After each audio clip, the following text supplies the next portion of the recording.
Assalamualaikum, and this is our last of the series for the force analysis of the gears. ठीक है, हमारे पास जो last में है that is worm gear. Worm gear simple दो mechanism इसमें होते हैं. फर्स्ट वन आपके पास एक वर्म है जो कि आपको ये टॉप पे नज़र आ रहा है, और इसके अलावा जो है ये गियर सिस्टम है. होता क्या है कि हम फोर्स अप्लाई करते हैं, कह रहे हैं कि हम टॉर्क अप्लाई करते हैं वर्म गियर को, जिसकी वजह से गियर जो है वो मूव करता है. सिंपल इसकी एप्लीकेशन लोड लिफ्टिंग वगैरह की जो ऑपरेटर्स है उसके अंदर यूज़ हो रहा होता है. कोई लोड आपने कोई भारी वेट लिफ्ट आपने करना है उस केस में यूज़ होगा. जो बोर हम कर रहे होते हैं पानी के लिए उसकी मशीनरी में जो है ये यूज़ हो रहा होता है. ओके, सो इस थोड़ा सा ये डिफरेंट है जो हमने बाकी गियर के एनालिसिस किए हैं. डिफरेंट इन सेंस इस तरह है कि बाकियों में जब आपके पास दो गियर्स जो हैं वो मैशअप होते थे तो पिच सर्कल्स फॉर्म होते थे और दोनों आपस में रोटेट कर रहे थे, मूव कर रहे होते थे. यहाँ क्या होता है कि वर्म जो है that would be sliding against the gear. So यहाँ स्लाइडिंग मोशन आ रही होगी. इसी वजह से अगर आप यहाँ इस इमेज को देखें तो यहाँ हमने बजाय इसके कि हम वो पिच सर्कल ड्रॉ करें, हमने वो पिच सिलेंडर हमने ड्रॉ किए, क्योंकि ये फेस की जगह कंप्लीट एक cross sectional through the cross section ये बेसिकली मूव कर रहा होगा. और इसमें रोटेशन का कुछ इस इन सेंस इस तरह है कि जो है अगर आप z एक्सिस यानी कि पॉजिटिव z एक्सिस से आप देखते हैं तो, और अगर वो आपके पास सामने जिस तरह इस केस में क्लॉकवाइज मूव हो रहा है, सो जब आप पॉजिटिव एक्स एक्सिस से देखेंगे टूवर्ड्स नेगेटिव एक्स एक्सिस यानी कि आप इस डायरेक्शन में यानी कि इस डायरेक्शन में देख रहे होंगे तो ये जो गियर है ये भी क्लॉकवाइज ही मूव कर रहा होगा. अगर यहाँ से डायरेक्शन काउंटर क्लॉकवाइज है तो यहाँ भी डायरेक्शन काउंटर क्लॉकवाइज आपको देखने को मिलेगी. सो ये ब्रीफ इंट्रोडक्शन था. अगर इसकी मज़ीद हम डेरिवेशन की तरफ आते हैं, सो यहाँ आपने ये केस एज्यूम करना है कि आपके पास जो पिच सिलेंडर है उस पर गियर की जानिब से फोर्स एक्सर्ट हो रही है जो कि W है. W would be further resolved in 3 components. एक जो है इसका एक्सियल कंपोनेंट है, एक इसका रेडियल कंपोनेंट है, एक इसका टेंजेंशियल कंपोनेंट है. ओके, सो इसमें अभी उसको मज़ीद हम रिज़ॉल्व करने से पहले इसके 3 कंपोनेंट्स जो हैं इनको हम देख लेते हैं. सबसे पहले जो है जो W है वो XYZ प्लेन में कार्टेशियन प्लेन में लाई कर रहा है कोऑर्डिनेट सिस्टम में. यहाँ इन अ सेंस कुछ इस तरह से कि जो XZ प्लेन जो कि हमारा ग्राउंड पे है वहाँ से एक वो एंगल बना रहा है फाई n. लीड एंगल इसका लैम्डा है. और जब हम इसको रिज़ॉल्व करने की कोशिश करते हैं और XYZ कंपोनेंट्स में जब रिज़ॉल्व करेंगे तो सबसे पहला कंपोनेंट आएगा कि इस XYZ प्लेन को जो है इसका कंपोनेंट XZ प्लेन में कितना लाई करे या इस सरफेस के ऊपर कितना लाई करे. That is W cos of phi n और साइन ऑफ लैम्डा. लैम्डा ये एंगल है, लीड एंगल है. ये आपके पास WX है तो लाजमी बात है फिर यहाँ भी WX ही होगी, ये भी WX है. और अच्छा आपने एक और चीज़ देखी होगी, तमाम फोर्सेस टुवर्ड सेंटर जो हैं इसमें सप्लाई हो रही हैं. ओके, इसी तरह जो है जब हम Z कंपोनेंट इसका फाइंड आउट करने की कोशिश करेंगे दोबारा, ये W का जो कंपोनेंट जो कि XZ प्लेन के ऊपर लाई कर रहा है W cos of phi n, और लाजमी तब ये कॉज कंपोनेंट Z जो है ये इसके साथ चूँकि एंगल लैम्डा बन रहा है सो that would be cause of lambda. इसी तरह जो आपके पास रेडियल कंपोनेंट या कह लें Y कंपोनेंट है that would be W sine of phi n. ठीक है. अच्छा, इस केस में अगर मैं जो है पिच सिलेंडर के ऊपर बात कर रहा हूँ और मैं इन फोर्सेस की बात करूँ, जो WX है डैट वुड बी एक्चुअली ये वर्म के लिए जो है ये टेंजेंशियल फोर्स है, और जो WZ है ये वर्म के लिए एक्सियल है,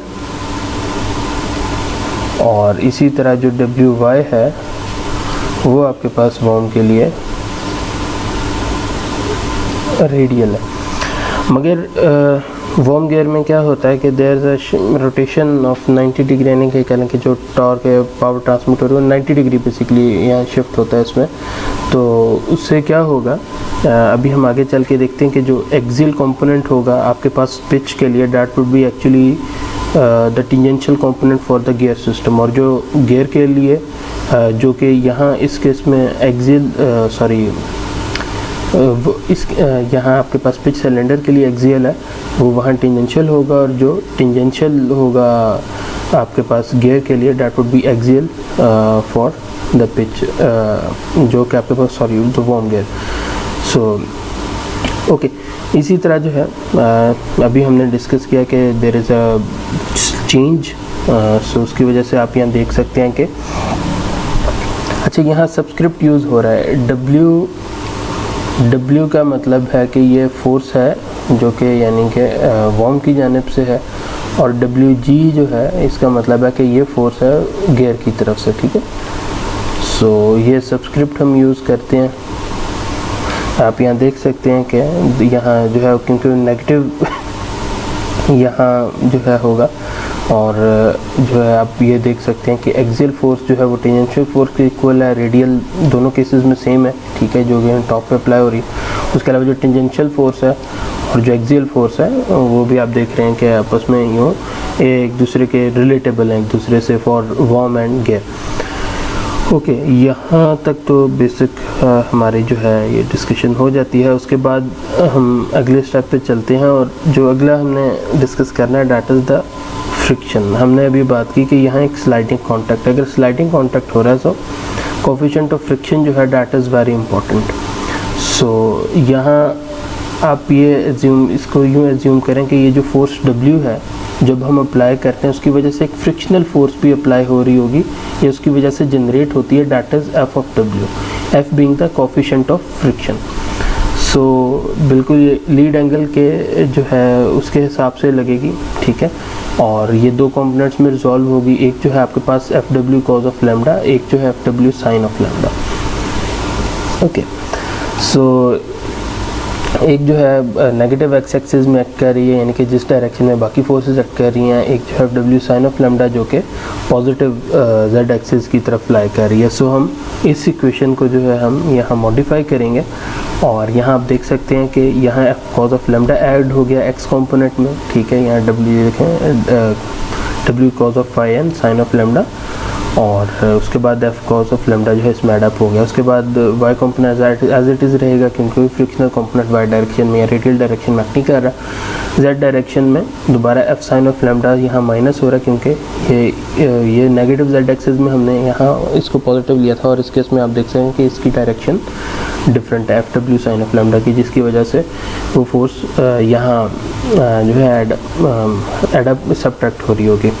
ओके, उसके बाद जो है इक्वेशंस को जो है हम कंबाइन करते हैं। उसमें हमने यहाँ आप इसको कुछ इस तरह से लेके यानी कि रिजॉल्व करते हैं कि डब्ल्यू एक्स कंपोनेंट जो है जो आपके पास जेड कंपोनेंट है, ठीक है, that is actually the tangential component for the gear system. तो हम उस फोर्स को हम लेके चलते हैं, और यहाँ से जो है यानी कि आप इस इक्वेशन को आप एडअप करेंगे, और इस इक्वेशन को जो है आप जब फॉर्म अप करेंगे, और इसमें जो है लाजमी होता है हमारे पास ये इक्वेशन भी आ रही होगी। सो जब इक्वेशंस को कंबाइन करते हैं तो हमारे पास कुछ इस किस्म का रिलेशन आएगा, और इसी तरह जो है उसको मज़ीद जो है आप यूँ इस फॉर्म में आप जो है बेहतर अंदाज में लिख सकते हैं। उसके बाद इससे क्या होगा कि बेसिकली हमारे पास एफिशिएंसी का फार्मूला आएगा। जो ये कंपोनेंट अब आपके पास आ रहा है, ठीक है, दिस वन,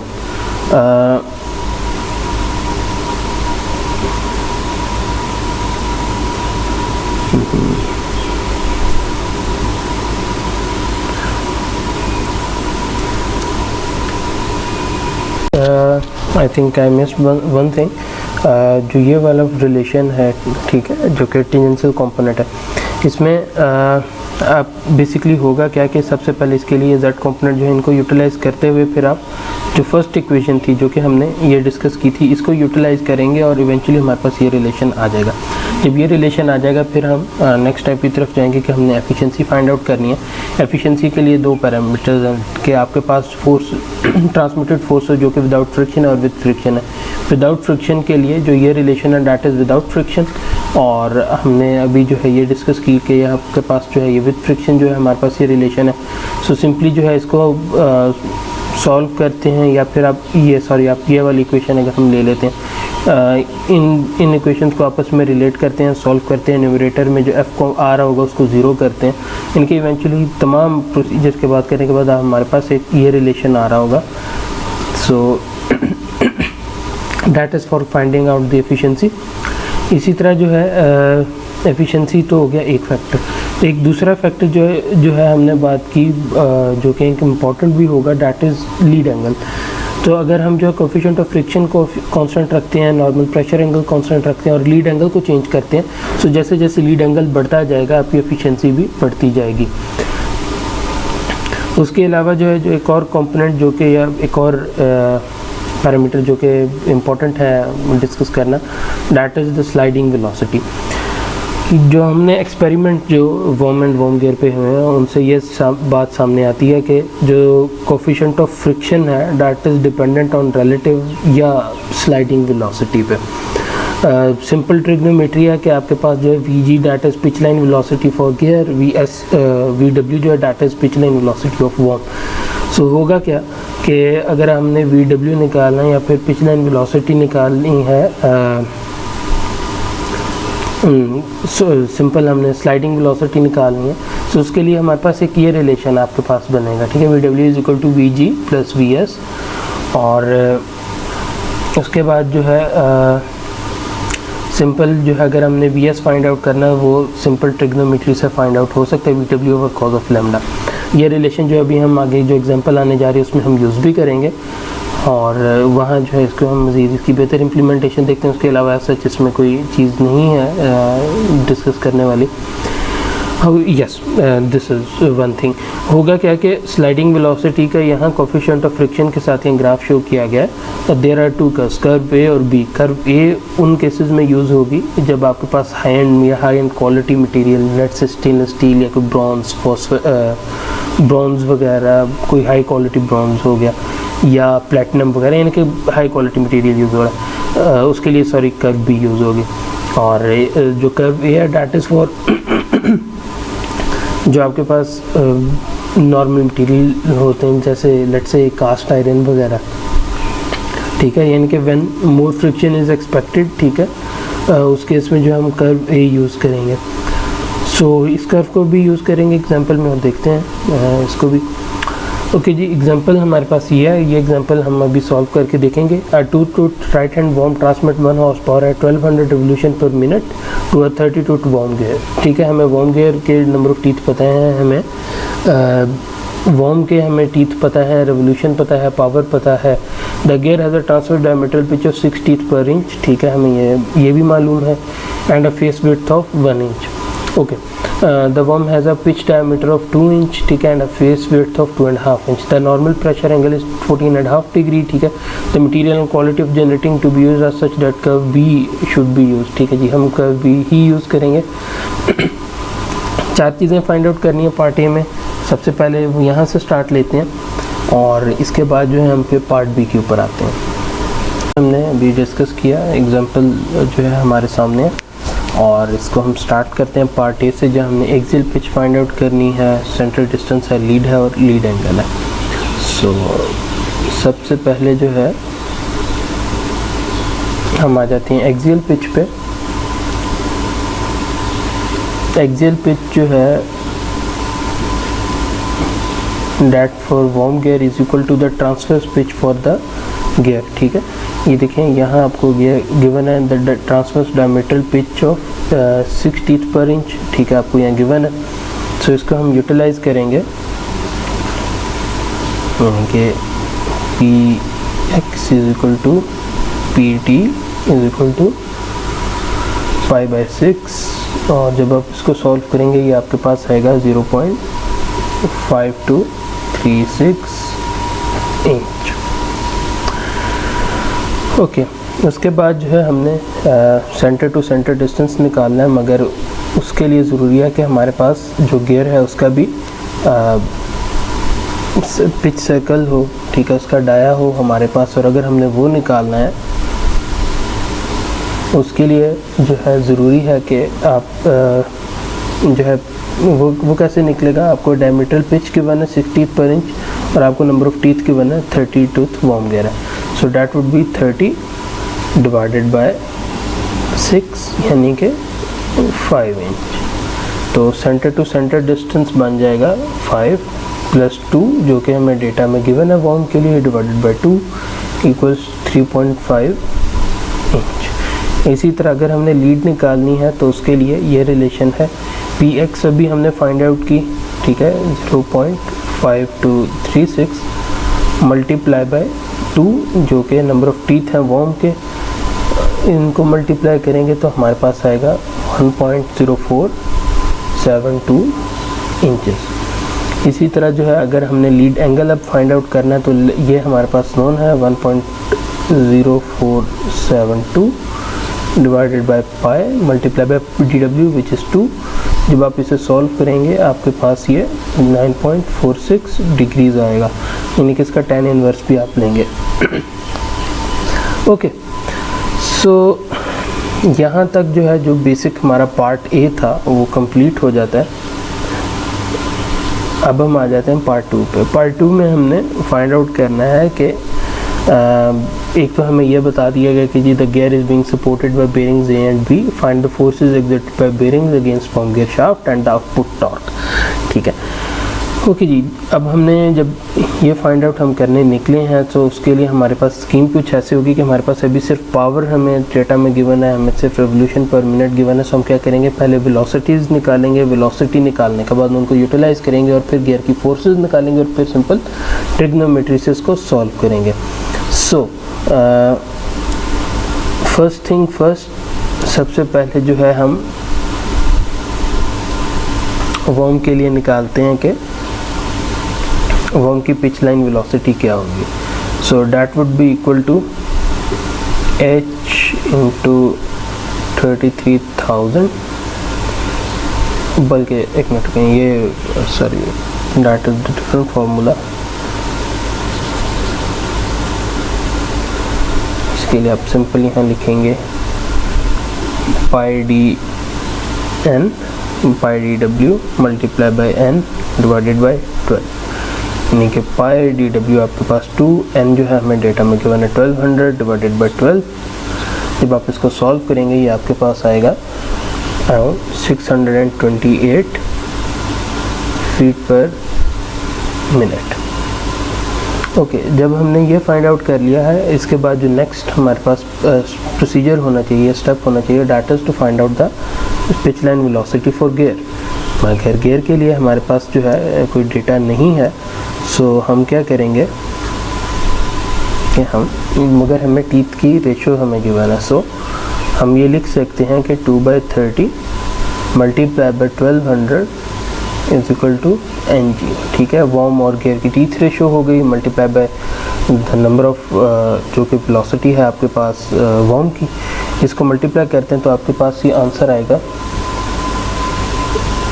80 रेवोल्यूशन पर मिनट। जब आप इसको सॉल्व करते हैं और यहाँ से अब VG हम निकालेंगे pi dn divided by 12, that would be equal to pi dg जो है that is now 5 multiply by n जो कि यहाँ 80 अभी हमने फाइंड आउट किया है डिवाइडेड बाई 12। जब आप इसको सॉल्व करेंगे ये आपके पास आंसर आएगा 105 फीट पर मिनट। इसको यूज़ करते हुए हम यहाँ से स्लाइडिंग वेलोसिटी भी निकाल सकते हैं, that would B 628 divided by cos of 9.46।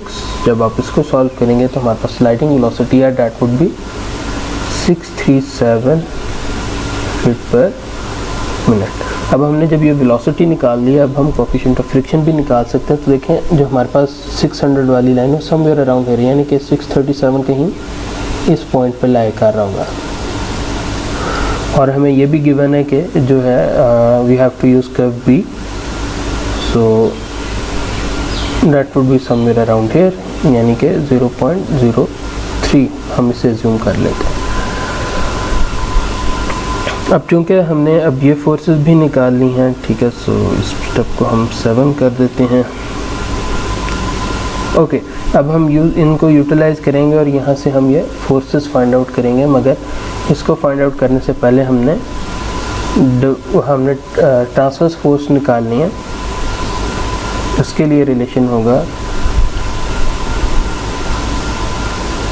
Multiply by h divided by VW। 33,000 conversion factor है, multiply by h 1 horse power हमें गिवन है, VW अभी हमने फाइंड आउट की 628। सो जब हम इसको सॉल्व करेंगे तो हमारे पास ये फोर्स आएगी 52.5 lbf। जब आपने ये फाइंड आउट कर लिया, अब हम यहाँ से W भी फाइंड आउट कर सकते हैं, ठीक है, और इसको ही यूटिलाइज करते हैं।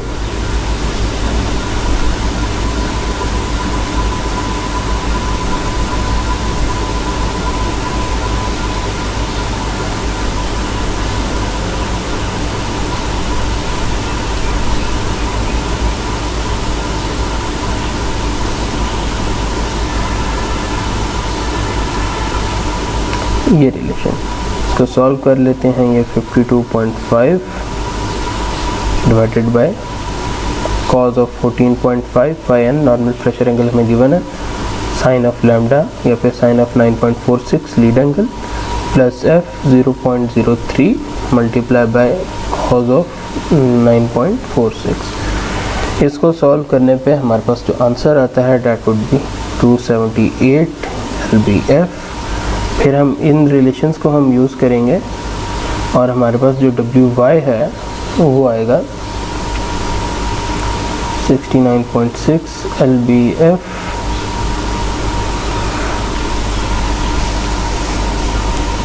और इसी तरह जो है यहाँ से WZ जो है वो आएगा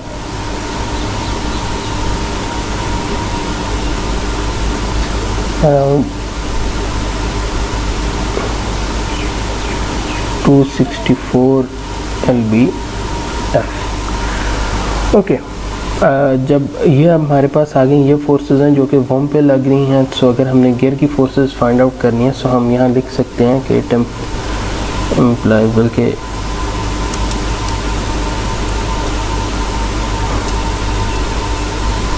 हम यहाँ इसको यूटिलाइज करेंगे स्पेस को।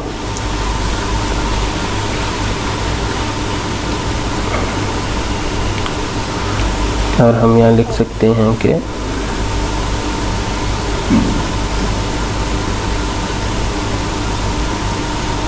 GT is equal to -264 lbf। और जो रेडियल कंपोनेंट है उसके लिए हम लिख सकते हैं WGR is equal to -62.5 lbf। और WG एक्सियल फोर्स के लिए हम लिख सकते हैं -52.5। अच्छा, यहाँ तक तो ये बिल्कुल ठीक हो जाए। आपके नॉर्मली नेगेटिव में होना चाहिए था, मगर इसमें शिगले ने एक डिफरेंट अप्रोच इसमें ली है। और इसने क्या किया है कि आपके पास जो साइन है, ठीक है, साइन कन्वेंशन है, उसमें इसने यहाँ पॉजिटिव लिया है 52.5 को। उसकी यानी कि रीज़न बेसिकली सिर्फ ये है कि उसने कोशिश ये की है, अभी हम फ्री बॉडी डायग्राम में भी देखेंगे कि बी की तरफ से जो बेरिंग बी है उसको उसने डिस्कस किया कि जी इसको हम थ्रस्ट लोड लगा रहे हैं इसकी तरफ से, और इसको हम जो है नेगेटिव हम टुवर्ड्स पॉइंट करें ताकि कंप्रेसिव फोर्स एक्ट कर सके। सो जिसकी वजह से ये जो एक्सियल फोर्स है इसको हमने पॉजिटिव करना है ताकि इक्वेशन बैलेंस हो सके। सो इसकी वजह से जब आप इसको बुक से भी देखेंगे, so for the very same reason यहाँ आपको नेगेटिव साइन नहीं नज़र आएगा, बल्कि ये आपको पॉजिटिव ही नज़र आ रही होगी due to this reason. Okay, अच्छा, इसमें बिफोर यू प्रोसीड फर्दर हमने एक जो है एक कॉन्सेप्ट हमने एक और भी डिस्कस करना है। आप सिंपल ये एज्यूम करें कि आपके पास बोल्ट है और नट है। सो अब आपने करना क्या है कि आपके राइट हैंड में बोल्ट है और आपके लेफ़्ट हैंड में नट है। आपने नट को जो है लेफ़्ट हैंड से रिस्ट्रिक्ट कर देना कि वो मूव नहीं करेगा, और आपने साथ साथ जो आपके पास बोल्ट है उसको क्लॉकवाइज रोटेट करते जाएं।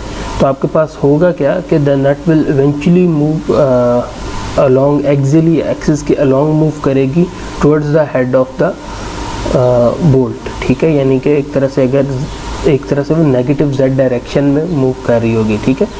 सो अगर जो है आप इस केस में अब ये एज्यूम करें कि आपके पास जो वॉर्म है, ठीक है, worm is your simple bolt, ठीक है, और आपके पास जो नट है वो बेसिकली अगर गियर को रेप्लिकेट कर रहा है। सो बिल्कुल उसी तरह इस केस में जब आपके पास जो है वॉर्म जो है वो क्लॉकवाइज रोटेट कर रहा होगा, ठीक है। सो उससे होगा क्या कि अगर आप जो है गियर को देख रहे हैं और गियर को टुवर्ड्स आप नेगेटिव एक्स एक्सिस यानी कि आप विजुलाइज कर रहे होंगे, यानी कि आप एक्स एक्सिस से देख रहे हैं मगर आप you are seeing towards negative x axis, so आपको ऐसे लगेगा कि the gear is rotating clockwise, ठीक है। सो ये जो है बेसिकली कॉन्सेप्ट आगे हम जो है इसको चल के यूज़ करेंगे जब ये फ्री बॉडी डायग्राम जो है अभी हम बनाते हैं, ठीक है। सो इसको जो है अब आपने जहन में रखना है। अब इस केस में जो है अब आप देख सकते हैं कि ये आपके पास काउंटर क्लॉकवाइज मूव कर रहा है, और अगर मैं इसको यहाँ से विजुलाइज करता हूँ, और यानी कि ये देखें बेसिकली अगर मैं इसको इस लॉन्ग लाइन के अलॉन्ग भी मूव करूँ तो ये काउंटर क्लॉकवाइज मूव कर रहा है, और अगर मैं अब इस पॉइंट को देखूँ और मैं टुवर्ड नेगेटिव एक्स एक्सिस देखूँ, सो ये इसकी रोटेशन जो है वो भी काउंटर क्लॉकवाइज ही होगी, ठीक है। ये कहाँ यूटिलाइज होगा अभी हम देख लेते हैं जब हम फ्री बॉडी डायग्राम पे आते हैं, ठीक है। तीन फोर्सेस, ये जो है 69.6 नहीं है, डैट इज़ अराउंड 264, ये फोर्स 69.6, 52.5। ये देखिए कि आपके पास ये इस साइड पे हमने डायरेक्ट किया ताकि हम बेरिंग बी की तरफ से जो है सिंपल जो है हम कंप्रेसिव फोर्स लगा सकें एक्सियली, इसकी वजह से जो है हमने इसको पॉजिटिव लिया अभी। बाकी ये बेरिंग बी के कंपोनेंट, बेरिंग ए के कंपोनेंट, ये डिस्टेंसेस हमें गिवन थे, ठीक है, 1.5 इंच, 2.5 इंच, और इसी तरह ये जो गियर था इसका हमने पिच सर्कल है उसका हाफ हमने ले लिया जो कि 2.5 इंच बनता है 5 का, वो यहाँ हमने लिख दिया। तो हमारे पास ये तमाम डाटा हमारे पास अब नोन है। अब हमने सिंपल फोर्सेस को हमने फाइंड आउट करना है। अच्छा, साथ ही साथ आप ये टॉर्क की रोटेशन भी देखें कि टॉर्क जो है ये भी अब यहाँ काउंटर क्लॉकवाइज लग रहा है, क्योंकि अगर मैं इस डायरेक्शन में देखूँ और इसको यानी कि मैं अलोंग द जेड एक्सिस में अगर इसे विजुलाइज करता हूँ, ठीक है, और इसे मैं अगर इस डायरेक्शन में देख रहा हूँ तो ये जेड एक्सिस से देखने में ये काउंटर क्लॉकवाइज मूव कर रहा है। अगर ये यहाँ से काउंटर क्लॉकवाइज मूव कर रहा है तो इसका मतलब ये है कि अगर मैं एक्स एक्सिस से विजुलाइज करूँगा टुवर्ड्स नेगेटिव एक्स एक्सिस, सो ये भी काउंटर क्लॉकवाइज मूव कर रहा होगा, जिसकी वजह से आपने यहाँ देखा है कि हमारे पास जो टॉर्क है वो हमने काउंटर क्लॉकवाइज लिया हुआ है। ओके, अब हम आ जाते हैं नेक्स्ट स्टेप की तरफ, ठीक है। 8 और ये 9 था। ओके, स्टेप नंबर 10 पे आ जाते हैं।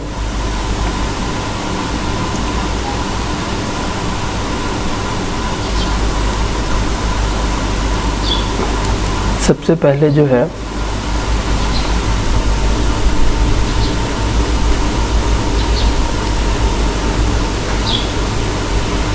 हम कह देते हैं कि ये summation of forces acting along x axis is equal to 0।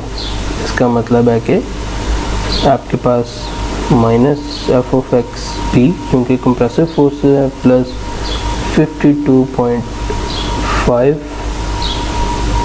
Is equal to 0, ठीक है।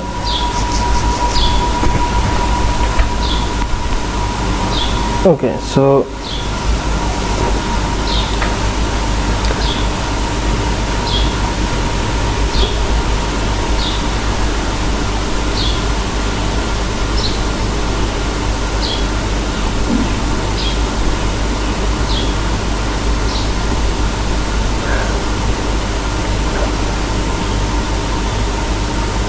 यहाँ से जो है हम एज्यूम कर सकते हैं कि आपके पास जो एफ ऑफ बी एक्स है डेट इज़ 52.5 पाउंड। इसके साथ जो है हम यहाँ नेगेटिव साइन जो है इसके साथ लाजमी बात आ जाएगा, ठीक है, क्योंकि ये फोर्स जो है ये नेगेटिव एक्स एक्सिस में एक्ट कर रही है।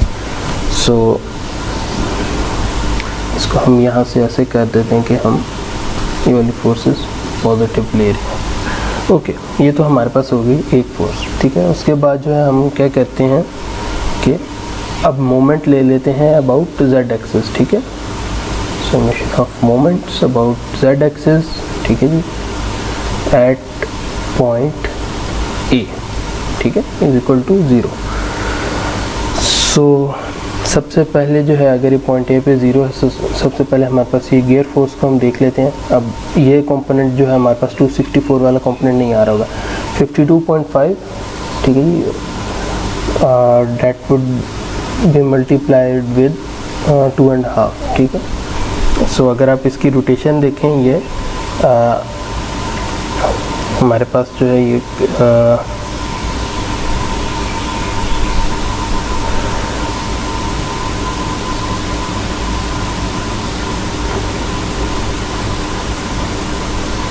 बेसिकली क्लॉकवाइज रोटेशन ये बन रही है, ठीक है। सो जिसकी वजह से यहाँ नेगेटिव साइन आ जाएगा, माइनस 52.5 मल्टीप्लाई बाई 2.5। इसी तरह ये जो 69.6 है इसके लिए डिस्टेंस 1.5 है, सो ये भी माइनस हो रहा होगा, माइनस 69.6 मल्टीप्लाई बाई 1.5 प्लस ये डिस्टेंस, ये जो है आपके पास z0 है x के अलॉन्ग, क्योंकि x के ऊपर लाइन के ऊपर लाई कर रही है, y कंपोनेंट रह जाता है। सो 2.5 1.5 4 बनता है, सो डेट वुड बी 4fb और y। जब आप इसको सॉल्व करेंगे तो आपके पास जो fby है that would be around 58.9 LBF, ठीक है। ओके, ये तो हो गया एक, ठीक है। उसके बाद जो है हमने समेशन ऑफ मोमेंट करनी है अराउंड y एक्सिस, ठीक है, एट पॉइंट A। अब इस केस में जो है हमारे पास कौन कौन सी फोर्सेस आ रही होंगी। सबसे पहले जो है आपके पास ये फोर्स है, ठीक है, 264 और डिस्टेंस जो है that is around y axis, so that would be 1.5। Okay, ये डिस्टेंस हमने लेना बेसिकली।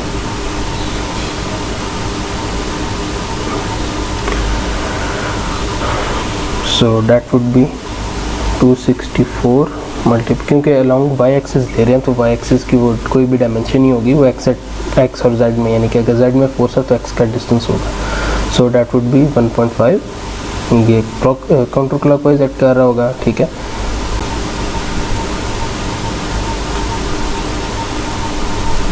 ओके, और यहाँ माइनस हो रही होगी ये z में फोर्स, और इसी तरह ये डिस्टेंस भी 1.5 2.5 4 और ये FBZ, सो माइनस 4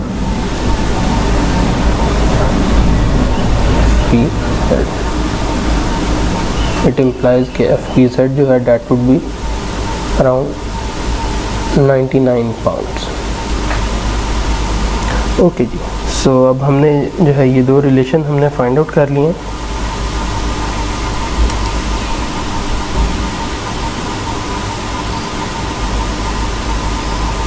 अब चूँकि हमारे पास दो नोन आ चुके हैं, तो अब हम समेशन ऑफ फोर्सेस भी कर सकते हैं, और हम यहाँ लिखेंगे कि summation of forces acting in Y direction is equal to 0। So Y axis में हमारे पास कौन कौन सी फोर्स लग रही है? आपके पास सबसे पहले जो है F/A लग रही है, जो कि पॉजिटिव में है।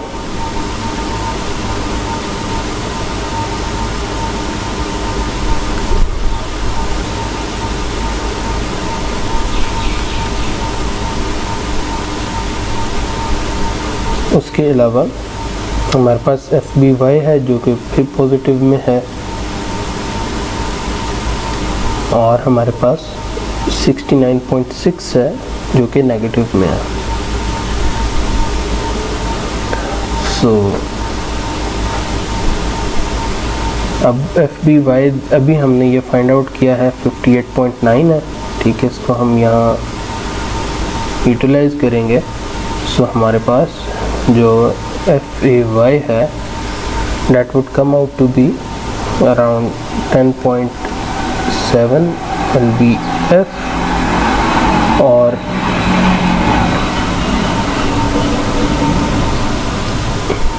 उसके बाद हमने समेशन ऑफ फोर्सेस करनी है अराउंड z एक्सिस।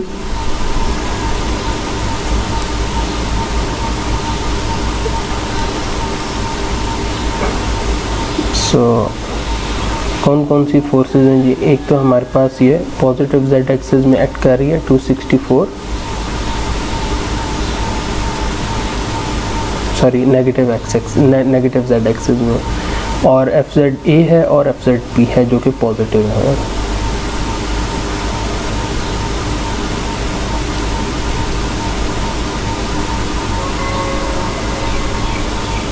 अब Fzb जो है वो हमने यहाँ फाइंड आउट किया है, ये ठीक है जी। सो इसको हम यूटिलाइज करेंगे, और यहाँ लिख सकते हैं कि आपके पास Faz जो है that would be equal to 165 lbf, ठीक है जी। अब हमारे पास सिर्फ एक अननोन रह गया, विच इज़ दिस टॉर्क, ठीक है। सो अब यहाँ देख सकते हैं कि हमने x कंपोनेंट भी निकाल लिया है, b का y कंपोनेंट भी निकाल लिया है, z कंपोनेंट भी निकाल लिया है, a के जो है सिर्फ y और z कंपोनेंट थे वो भी हमने निकाल लिए हैं। सो जो लास्ट स्टेप है,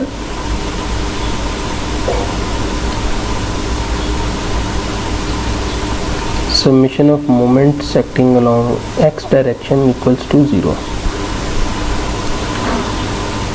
तो x एक्सिस के अलोंग एक तो आपके पास जो है ये टॉर्क अप्लाई हो रहा है, ठीक है, जिसको हम पॉजिटिव लिखते हैं टॉर्क, और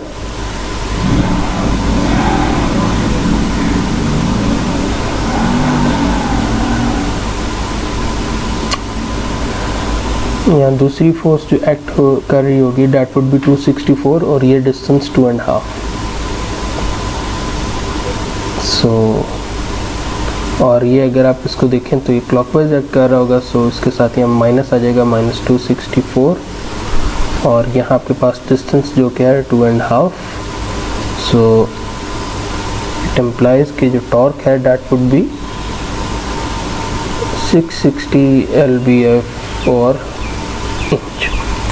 सो इस तरह जो है हमारा ये न्यूमेरिकल कंप्लीट होता है, ठीक है। और ओके जी, लास्टली वन लास्ट थिंग, जब हमने टॉर्क फाइंड आउट कर लिया है, ठीक है, सिर्फ ये ध्यान में रखिएगा कि it is due to the frictional losses के जो आउटपुट टॉर्क है that would eventually be less than the product of gear ratio and the input torque. जो हमारे पास गियर रेशियो जो आ रही है बॉम और गियर के दरमियान, और उसको मल्टीप्लाई करते हैं जो भी आपके पास इनपुट टॉर्क है, सो ये टॉर्क हमेशा उससे कम होगा, क्योंकि आपके पास अब फ्रिक्शनल जो फोर्स है हमने उसको भी इसमें कंसीडर किया हुआ। इस केस में हमें उस तरह इनपुट टॉर्क नहीं गिवन, अगर किसी केस में गिवन होगा सो आपके जहन में ये चीज़ होनी चाहिए। इस तरह जो है हमारा ये फोर्स एनालिसिस वाला पार्ट कंप्लीट होता है। अब इसके बाद जो है नेक्स्ट इन लाइन हमने डिज़ाइन करना है स्पर गियर को, ठीक है, और हेलिकल गियर को, सो उसको हम फिर देखते हैं।